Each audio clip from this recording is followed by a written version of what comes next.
Sir నమస్తే sir. నమస్తే. సుందర రామి రెడ్డి గారు, చాలామంది ఆడియన్స్ మన వీడియోస్ కింద ఇంకొక టాపిక్ గురించి రెగ్యులర్గా అడుగుతున్నారు. ప్రతి వీడియో కింద కామెంట్స్ రూపంలో ఈ టాపిక్ గురించి అడుగుతున్నారు. జొమాటో గురించి ఏంటి అసలు, జొమాటో ఏమైపోయింది, జొమాటో పరిస్థితి ఏంటంటూ కూడా చాలామంది అడుగుతున్నారు.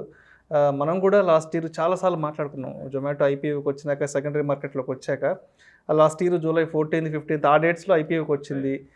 76 ప్రైస్తో సెకండరీ మార్కెట్లోకి వచ్చింది లాస్ట్ జూలైలో. మరి ఇప్పుడు పరిస్థితి ఏంటంటారు, ఇప్పుడు ఎంతవరకు వచ్చింది? ఇప్పుడు లైవ్ మార్కెట్లో 62 కోట్ చేస్తుందండి. ఇది ఐపీఓలోనే స్టార్టింగ్లో బాగానే అంటే పాజిటివ్నే లిస్ట్ అయిందండి. అది 115 రూపీస్కి లిస్ట్ అయింది and it's went up to 168 దాకా వెళ్ళింది. ఓకే, అండ్ లేటెస్ట్ డౌన్ ట్రెండ్లో అన్ని స్టాక్స్తో పాటు ఇది కూడా డ్రాప్ అయ్యి 50 రూపీస్ దగ్గర డ్రాప్ అయింది.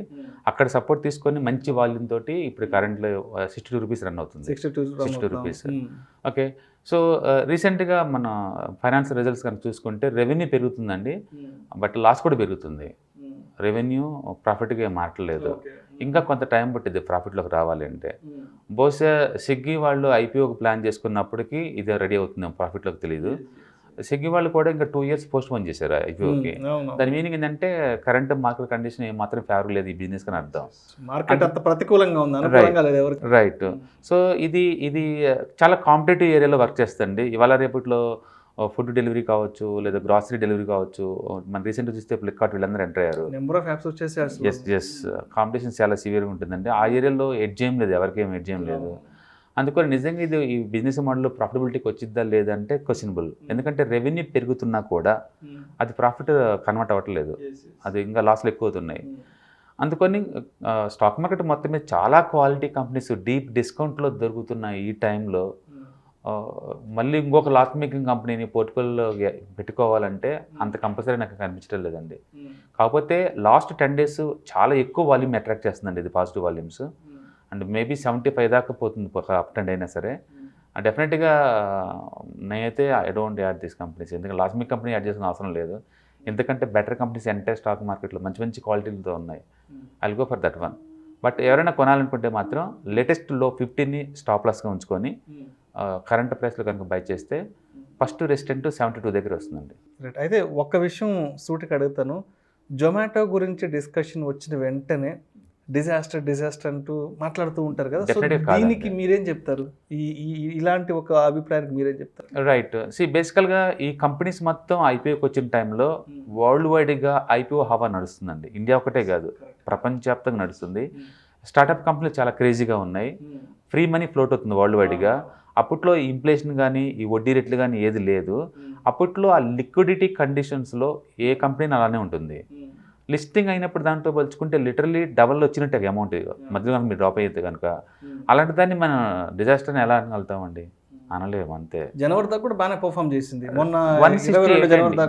జనవరి వరకు కూడా అది పర్ఫార్మెన్స్ చేసింది. కొన్ని బిజినెస్ మోడల్ ప్రాఫిటబిలిటీకి రావడానికి చాలా టైం పడుతుంది. అమెజాన్ లాంటి గ్రేట్ బిజినెస్ మోడలే ప్రాఫిట్లో రావడానికి 12 years టైం పట్టిందండి. అందుకని బిజినెస్ మోడల్ని బట్టి ఉంటుంది, కానీ ఇమ్మీడియట్గా ప్రాఫిట్లో రాకపోవచ్చు కూడా. కానీ నేను అంటుందంటే క్వాలిటీ కంపెనీస్ బోల్డ్ అని మార్కెట్లో ఈ టైంలో నింటుంది. డిస్కౌంట్లో ఉన్నాయి కాబట్టి ఈ టైంలో ఇలాంటి వాటిని పోర్ట్ఫోలియో యాడ్ చేసుకోవడం అవసరమా అంటే నాకు తెలిసి అవసరం అయితే కాదు. కానీ డిజాస్టర్ అయితే కాదు ఐపీఓ. నన్ను అడిగితే ఐపీఓ సూపర్ హిట్ అని చెప్తాను. సస్టైన్ అయింది లేదు, సెకండరీ అది. కానీ ఐపీఓకి వచ్చిన జూలై నుంచి జనవరి కూడా బాగానే పర్ఫామ్ చేసింది. ఇన్వెస్టర్స్ కూడా కొంత టైం గ్యాప్ అనేది ఇచ్చింది. 6 months టైం ఇచ్చింది. అవును, 6 months టైం ఇచ్చింది. ఏ కంపెనీ డ్రాప్ అవ్వలేదు లాస్ట్ 6 monthsలో. అంటే ఐపీఓ ఇదంటే లాస్ట్ మీకు కంపెనీ వదిలేద్దాం, ప్రాఫిట్ మీకు కంపెనీస్ కూడా డ్రాప్ అవుతున్నాయి కదా. సో నేను అంటుంది మార్కెట్ కండిషన్ బాగాలేనప్పుడు ఏ కంపెనీ డ్రాప్ అవుద్ది, ఇది కూడా డ్రాప్ అయింది. ఇంతకుముందు ఐపీఓలో అంత డబల్ త్రిబుల్ అప్లై చేసిన వాళ్ళతో పోల్చుకుంటే కరెంట్ ప్రైస్ దాంతో పోల్చుకుంటే డీప్ డిస్కౌంట్లో ఉంది. డెఫినెట్గా అప్పుడు మిస్ అయితే మీరు కావాలనుకుంటే ఇప్పుడు కొనుక్కోవచ్చు. కానీ నా క్వశ్చన్ ఏంటంటే ఎందుకు ఇలాంటి వాటిని పోర్ట్ఫోలియో ఎందుకు ఉంచాలని క్వశ్చన్ వచ్చింది. ఇది మళ్ళీ ఇన్వెస్టర్స్ అటెన్షన్ పొందాలి అంటే ప్రాఫిటబిలిటీకి రావాలి. అది ఇప్పుడు వచ్చే ఛాన్స్ లేదు. రెండోది, స్విగ్గీ కనుక ఐపీఓ ఫైల్ చేస్తే డెఫినెట్గా మళ్ళీ దీని గురించి మాట్లాడుకుంటారు. స్విగ్గీతో పోల్చుకుంటే డీప్ డిస్కౌంట్ వాల్యూషన్ ఉంది ఈవెన్ ఇప్పుడు చూసినా సరే. డెఫినెట్గా ఆ టైంలో మళ్ళీ దీనికి పర్ఫార్మెన్స్ వచ్చే ఛాన్స్ ఉంది. ఆ ప్రస్తుతానికైతే బెటర్ టు అవాయిడ్ అంటాను. బట్ గత 10 days నుంచి మాత్రం చాలా వాల్యూమ్స్ వస్తున్నాయండి. సమ్ ఇన్స్టిట్యూషనల్ బై జరుగుతున్నట్టుంది ఇది. సో ఎవరికైనా కొనాలి, ఒకవేళ ఈ స్టాక్ మీద మోజు ఉంది అనుకుంటే కనుక 15 రీసెంట్ లోని స్టాప్ లాస్గా ఉంచుకొని కరెంట్ ప్రైస్లు కనుక కొనుక్కుంటే first రెస్టెంట్ 72, second రెస్టెంట్ direct IPO listing price 115, అది టార్గెట్లో పెట్టుకొని తీసుకోవచ్చు. But better to avoid. ఎందుకంటే సో ఇప్పుడున్న పరిస్థితులు అయితే తీసుకోకపోవడం ఈ కొంచెం కండిషన్స్ దూరంగా, ఉంటుంది. ఇప్పుడున్న మార్కెట్ Yes, yes. ఈ ప్రతికూల వాతావరణం. రైట్. ఎందుకంటే మంచి బ్యాంక్స్ డీసెంట్ డిస్కౌంట్లో దొరుకుతున్నాయి. హెచ్డిఎఫ్సి బ్యాంక్ తెలిసి చూశారు కదా, 1 year లోలో ఉంది. అల్గో పద్ధతి ఉంది. ఎస్బీఐ మంచి డిస్కౌంట్లో ఉంది. మంచి మంచి కంపెనీస్ అన్ని డీప్ డిస్కౌంట్లో ఉంది. నిఫ్టీలో 40 స్టాక్స్ 200 మూవింగ్ యావరేజ్ బిలో వచ్చినాయి. 40 స్టాక్స్ అవుట్ ఆఫ్ 50లో. ఎంటైర్ స్టాక్ మార్కెట్లో 70% కంపెనీస్ అన్నీ కూడా 200 మూవింగ్ యావరేజ్ బిలోకి వచ్చినాయి. అందులో ఫండమెంటలీ వెరీ సౌండ్, ర్యాపిడ్గా మూవ్ అవుతున్న గ్రోత్ ఉన్న కంపెనీ చాలా ఉన్నాయి, ప్రాఫిట్ మేకింగ్ కంపెనీస్. సో వాటిల్లో మనం బై చేసుకోవచ్చు.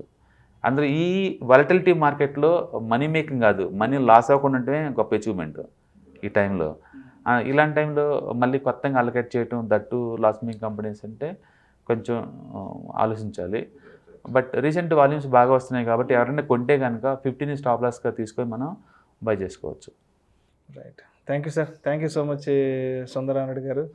జొమాటో పరిస్థితి లాస్ట్ ఇయర్ ఏ విధంగా ఉంది, ఇప్పుడు కరెంట్ సిచ్యువేషన్ ఏ విధంగా ఉందనే అంశం గురించి ప్రేక్షకులకు చాలా క్లియర్గా ఎక్స్ప్లెయిన్ చేశారు. Thank you so much sir.